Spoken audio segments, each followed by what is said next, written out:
Joined now by Kerry Miller, covering college basketball for Bleacher Report. Kerry, how are you this morning? Hey, I'm still waking up after that Iowa State-Arizona game, but I'm good. Well, we appreciate you joining us bright and early. We do a pick-up segment at 9:30 every day, and yesterday I had Michigan, UCLA, and Arizona. And as a diehard, and we're going to get to them in a bit, Carolina fan, I've never been more no, yes. Watching Caleb Love hit a 30 or a 50-footer to send that thing into overtime. And I actually think, Kerry, and I'll start right here, Arizona, when playing well, is extremely capable. Where do you think their consistency level needs to be? Yeah, I mean, they were, very, very questionable in non-conference play, right? They went 6-5 in that loss to UCLA. They just, did not score for, 12 minutes. Same for the loss to Literally. Duke. The Wisconsin game was just weird. There were, 97 fouls called in that game. It is what it is. But they've been a completely different animal in Big 12 play. And a lot of it does hinge on Caleb Love, as was the case last year, right? Because he's going to take 12, 13 three-pointers in seemingly every game. Is he going to make 2 of them, or is he going to make 8 of them? That's really kind of the big question for Arizona. That is so accurate. It took them a little while to recover from losing Krivas, who was their starting center, but they figured things out. They're a little bit smaller than they thought they would be, but I think that's working with their Love, Lewis, Bradley, the situation they'll get going. And Carter Bryant, their freshman, who I think was a top 20 overall recruit. I don't remember where he was exactly ranked, but he's starting to come along big time, and that's been a difference maker for them as well. Kerry, so here's the million-dollar question with Arizona. How much do you trust a team that goes as Caleb Love goes? 0.0% trust. Yeah. I mean, really, right? We've seen too much, right, at this point? Yeah. I mean, he shot 31% last night. That's what he's shooting for the season. It was quite an adventure to get there. And that's what it's become with him. I mean, obviously, you remember from the tournament last year in their loss in the Sweet 16, Elite 8, whatever it was, he shot 0 for 9 from three-point range. And that's your permanent concern with the Wildcats. I think they're maybe a little bit they're coming along. They're getting better on defense. Earlier in the season, that was a serious concern, but I think they live and die with Caleb Love, for better or worse. And they've talked with Tommy Lloyd about it, and he's like, "Yep, this is who I'm riding or dying with." And so they know what they're doing. Yeah, I mean, he doesn't have a lot of other options at this point. So, Kerry, I'm going to start reading teams off. You stop me when I get to a team that you don't think can win the national championship, okay? Oh, man. It might go for a while. Oh, nice. Okay. Okay, so I'm going to go kind of fast here. Auburn, Duke, Alabama, Iowa State, Tennessee, Florida, Marquette, Michigan State, Purdue, Houston, Kansas, Kentucky. Okay, I would probably stop at Kansas. I don't know that I believe in Kansas this year. But you got to what, 10? 10 deep. So we're 10 deep. About right. Okay. Yeah. So there's no are there any outliers that I didn't Illinois? Do you have an affinity for? Or Houston? Well, Houston Houston was on the list. That's kind of what I was waiting for, is to hear when Houston showed up, because seed-wise they've been questionable, but resume, quality of play, while they can absolutely win it all. But outliers, I mean, Memphis, maybe, possibly, kind of, when they decide they're not going to struggle against AAC completely opponents. They were agree. awesome in non-conference play. I said and so where this kind of came from, and we've been going back and forth, and I'm always a take the field guy, Kerry. But we got into this deal yesterday about, the SEC and just playing the high seed volume game where they will occupy maybe a third or 40% of the top 12 overall seeds. And I thought, gosh, I'm always going to take the field. So how many other teams outside of the SEC do I think can win a national championship. And I kind of convinced myself of a couple of outliers, like Memphis on maybe a 6-game heater. I could see UConn because they've done it before. Eventually, Caravan will play with a little more consistency. I like Illinois when they're playing well. Who else did I put in there? But my point was, when would you not take the field versus a conference? Is this the first year you maybe wouldn't? I still would if we're going to SEC versus the field. I mean, just for Duke, Houston, and Iowa State alone, I think that 3 against the big 4 from the SEC right now of Auburn, Alabama, Florida, Tennessee. I mean, that's at worst a push. I think maybe having Duke in there the way they've been. I mean, not last night, they didn't play very well, but the way they've been running through the last 2 months of their schedule, I think that they're probably the favorite to win it all. Maybe Auburn is technically the betting favorite. I haven't looked recently, but it's 6 of one, half dozen the other right there. I would say that might be more interesting, Auburn and Duke or the field. That would be a little bit tougher for me than the SEC or the field. So, Kerry, I'm a SEC honk. This is primarily just because of my love fest with North Carolina. But Duke goes through these inordinate periods of time where sometimes they don't really shoot it very well. They don't score, but most times they have the best player on the floor, and their defensive metrics are elite. How much do you pit that in the fact that the ACC is so down when you look at the way that Duke guards and defends? Yeah, I mean, they were elite on defense long before conference play began, right? We already talked about the Arizona game. They held the Wildcats to 55 in that game. Even giving up 78 against Auburn, like they played pretty darn good defense in that game. And then now outside of one weird game that Notre Dame was able to score down the stretch, like they've just shut down everybody for a month and a half, 2 months now. I mean, that's why I definitely believe in Duke win it all. It's not because, Cooper Flagg is this elite player. You always worry a little bit about a team that their primary scoring weapon is a freshman. I mean, I know he's probably the best freshman we've seen since Zion Williamson, but you worry about that a little bit. But what they're able to do on the defensive end is what makes them such a threat. And they've been playing without Malik Brown for like 5 games now, and he was making such an impact on defense for them. And he's that guy who, just doesn't shoot at all. Like I don't think he could get the ball like 3 feet from the hoop and nobody's near him and he'd be looking to pass. Like he doesn't even want to try and score. And I feel like you need that guy when you're going to have Cooper Flagg and Con Knippel who do want to shoot every time they touch the rock. So I think that's great for their chemistry. Once he's able to get back, I think that could be a real difference maker for them. So let me stay in the ACC for a second before I get to Carolina. How much do you trust what Kelsey's doing and Louisville? Because I've said for a handful of weeks, and it's not just because I do have a particular affinity for Chucky just because we grew up here and close with the family. But I like Louisville, and I think they're extremely capable. And they're one of the few teams I actually think is getting, well, maybe a little bit like Arizona, they're actually getting better as the season goes on. You like Louisville? I do. Their extreme reliance on the three-pointer both scares me in picking them and also scares me to ever pick against them. But I love Pat Kelsey. Like when he was at I was living down in Charlotte when he was at Winthrop. I went to a handful of Eagles games, and it was. You're a big South guy, Kerry? Winthrop. What's that? You're a big South guy? Well, I mean, they were like 10 minutes away, so I would go every now and then. But no, when he went from Winthrop to Charleston, I was like, that's such a weird lateral move. Like he should have been like that next, the sexy mid-major hire, and he just had to, go prove at Charleston that he was still a very, very good coach before he could get that big job at Louisville. So I'm not surprised that he's succeeding. Maybe I'm surprised that they're this good this fast, but that is a legitimate team. I think they are, no questions asked, the second best team in the ACC. And they came out and they were up on Duke by like 14 early in that game before the Blue Devils woke up. They were like, oh, we got to take Louisville seriously here. What's going on?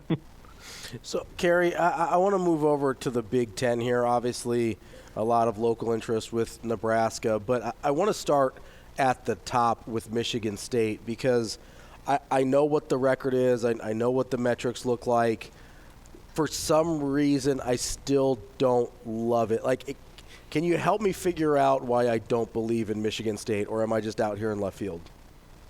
Well, they don't have that guy, right? There's no Denzel Valentine or anything close to that on this team. They've 9 guys averaging 9 points per game. It feels like that's just their approach. Is the whole is better than the sum of its parts, which I don't like. They're the worst 3-point shooting team in the country almost. I don't understand how they are consistently scoring 80, 90 points in these games without that elite go-to guy. But it's working for them. I assumed we would eventually have some Big Ten team. We didn't know who it was going to be, right? But coming into the season, we thought it might be Indiana that would come in and kind of run away with the league. And even at that point, we'd still have questions about that team because the Big Ten as a whole from the beginning of the year was just like, it felt like a 10-bid league where all 10 bids were going to somehow be 7 seeds. I don't know how that was going to mathematically work. But, here they are at 8-0, and we're starting to really believe in them. But it also feels like they could go out and lose to USC this weekend, and then there'd just be big questions there about what has become the top team in the league. Kerry, who's the best team in the Big 12? Oh, man, I mean, metric-wise, it's Houston, but I think it might be Iowa State, even after that loss last night, which was just that game was insane. And they've been really good at closing too. That was not their MO. Yeah, outside of the game against Auburn, which was just that was, man, what a tough luck there, right? Playing in the first game of was it the Battle for Atlantis or the Maui Invitational? I forget which one it was, but because they lost that game, they then didn't get to play North Carolina and Memphis like Auburn did. Iowa State, if they had been able to not lose on that Janai Broome buzzer beater, maybe they would be the unanimous #1 overall team right now instead of Auburn. But yeah, I think that's a very good team. Obviously, they've been very good on defense under Otzelberger for the last 4 years, but now they can score. Curtis Jones is that guy that Michigan State does not have. Incredible newcomer. He's most improved player in the country. Yeah, I mean he's been unbelievable, and it up until a couple of weeks ago, right? Keyshawn Gilbert was their National Player of the Year candidate. Gilbert was on the Wooden Watch midseason top 25, and Curtis Jones was not. And I was like, I think you guys may have made a mistake here. And I would make the case, Kerry, that Lipsey may be the most important because he turned you over. They got options. Yeah, all 3 of those guards are phenomenal. And then they brought in Joshua Jefferson, has been one of the most impactful transfers, got him from St. Mary's. I don't know how St. Mary's is as good as they are without Joshua Jefferson and Aiden Mahaney, and I think they lost another key transfer too, but brought in Jefferson and Jackson. Now that Jones is at least temporarily in the starting 5 with Momcilovic out, Iowa State's starting 5 is maybe the best in the country, and once Milan's back, that's a really, really good team. Let me ask you about Carolina, and to go back to the ACC for a second, and it's always weird with these blue bloods and head coaching and coaches in waiting and things like that. And I'm not campaigning against not Miller or somebody waiting. I'm kind of out on Hurrdat Davis. You can only have so many Stanfords and let Boston College take you to the wire at home, and it's just something's amiss. But it is Carolina, so they fight. Kind of that history. What would you do in Chapel Hill? I mean, they have been just consistently playing to the level of their competition. They can't win close games. Yeah. I think they've had 11 games decided by 3 points or fewer. Also the overtime game against Boston College, 6-point difference, but that's basically a tie, yeah. Right? But they've had all these games just come down to the wire, and it's mostly because they can't get motivated out of the gates. In the Maui Invitational, that game against Dayton, right? They were down 20 at halftime, had to come back. They did that so many times early in the season where they just stormed back from digging themselves these early holes. I think they had to do the same in that win over UCLA as well, and just it's like they got to this point where they believed in themselves so much that they could come back that they didn't care if they fall behind. And I mean, yeah, to some extent that's got to be on Hurrdat Davis. I don't know who the next man up is if they did fire Davis, but if you miss the tournament 2 times in 3 years at North Carolina, when you've got guys like R.J. Davis and Ian Jackson and Seth Trimble has been an incredible breakout player. At least he was for the first month or so of the season. He's been good since he's back healthy from whatever the head deal was. But yeah, they don't have – it's not North Carolina basketball anymore, right? They don't have the twin towers in the post. Like, they don't even have a tower in the post this year. And it's been weird to watch them from that perspective, like how much they're dependent on Davis and Jackson, just these guards leading the way. But it is what it is now, and I'm not sure where they go from here. And they've got a massive stretch coming up, right? They're smack dab on the bubble, and they've got 4 straight here, 2 against Pitt, at Duke, and at Clemson. Like, they need to win at least 2 of these 4, or they might be done. Kerry, I want to move over to the Big East here. Obviously, UConn gets a lot of the attention because they're back-to-back national champions, and deservedly so, but they're kind of fallen back in the pack a little bit. Marquette and St. John's, I look at both of those teams. I don't totally trust either of them. I don't know if it's the Kadari Richmond thing at St. John's where, sort of like Caleb Love, I've just seen way too much to feel good there. Where are you at on Marquette and St. John's? I definitely believe more in Marquette than I believe in St. John's, because we've at least seen Marquette get some quality wins, right? They smoked Purdue early in the year. They won at Maryland. Most of their wins came against the Big Ten, curiously enough. But St. John's hasn't really done anything. They lost to Georgia. They lost to Creighton. I don't think they have a quad 1 win. If they do, it's like it's the road win over Xavier, which isn't even in my projected field right now. That's their quad 1 win. So it's like, I don't know, but they're defending like Rick Pitino teams of yore. I'm with you on Kadari Richmond. Like, is he the guy? And he was great last year at Seton Hall. He's struggled compared to what he was last year. So I have some question marks about them. Whereas like Cam Jones, if I had to take one of 5 players in the country who's going to have the ball in their hands at the end of a tie game, Cam Jones is on that list. So that's a big reason why I believe in Marquette. And his ability to, because he used to kind of just be this, he seemed to me like this volume kind of shot hunter. His ability to get other guys involved now as he's gotten older, that's kind of been fun to watch because we've seen his shooting. He's getting better shots now too.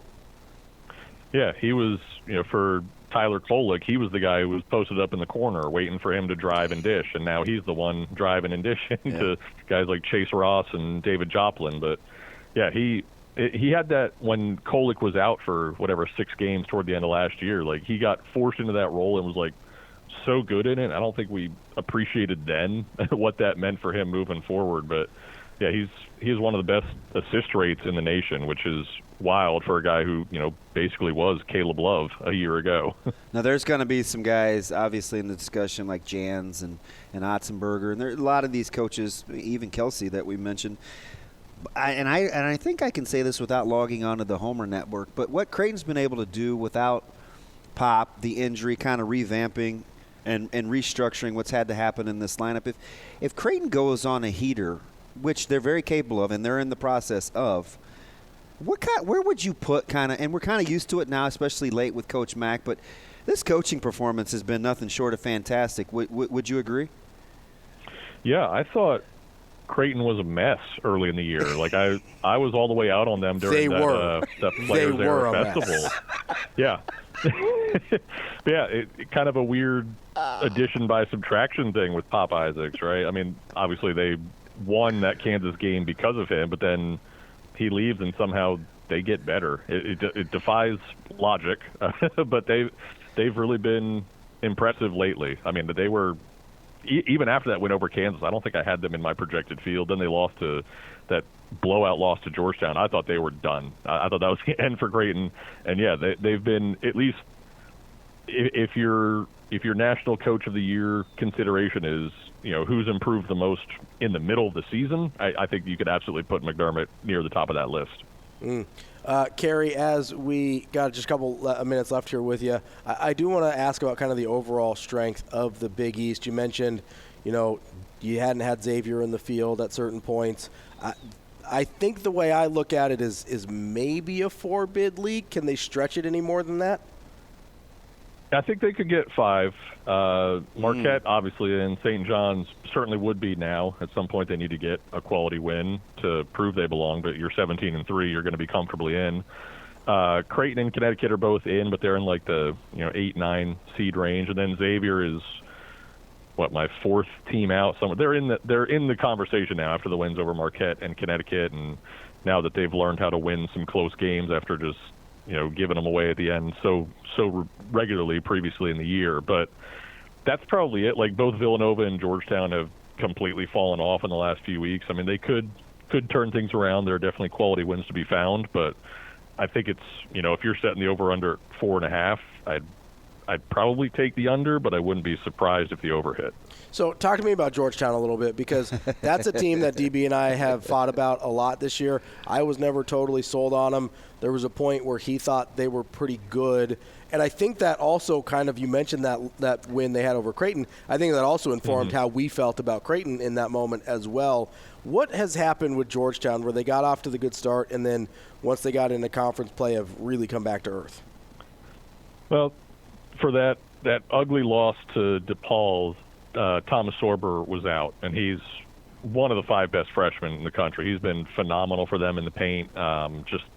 They were one of the worst 2-point defenses in the nation last season. Now they're top 5. Like, he's been just this unbelievable difference maker for them.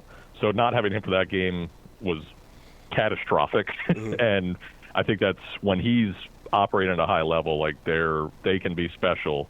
But they do have they have a lot of dudes who sometimes don't really show up. Like, Malik Mack has days where he looks like a god, and other days he just doesn't at all.